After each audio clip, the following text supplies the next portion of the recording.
নজর রাখবো পরবর্তী খবরে। পরপর 3 দিন শেয়ার বাজারে পতন, দালাল স্ট্রিটে শঙ্কার বেগ। বৃহস্পতিবার ও শুক্রবারের পর সোমবার আবারও মাঝারি পতন শেয়ার সূচকে।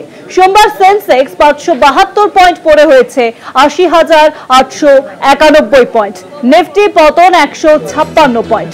দিন শেষে এই সূচক হয়েছে 24,681 পয়েন্ট বলে জানা যাচ্ছে। বৃহস্পতিবার ও শুক্রবারের পর সোমবার আবারও মাঝারি পতন শেয়ার সূচকে।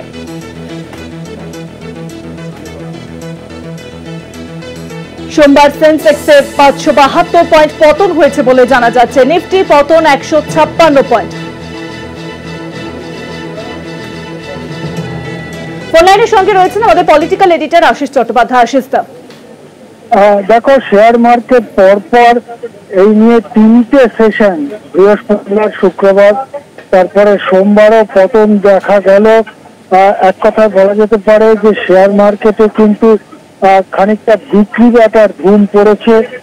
ভারতের অর্থনীতির যে সাম্প্রতিক অবস্থা সেটা নিয়ে শেয়ার বাজারে যারা বিনিয়োগকারী তারা মোটেই উৎসাহ পাচ্ছেন না, এবং সেই কারণে আজকেও আবার 500 পয়েন্টের বেশি পড়লো সেন্সেক্স।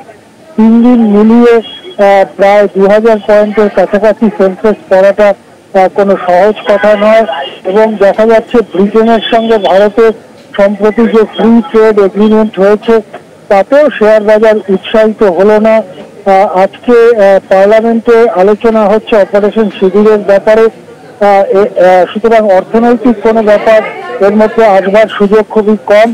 এই অবস্থায় কালকে শেয়ার বাজার খুললে কোন দিকে তার গতি যায় সেটাই এখন দেখার।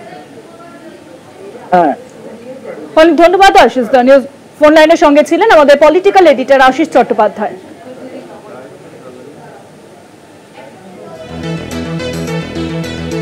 পরপর 3 দিন শেয়ার বাজারে পতন, দালাল স্ট্রিটে কিন্তু কার্যত শঙ্কার বেগ দেখা দিচ্ছে।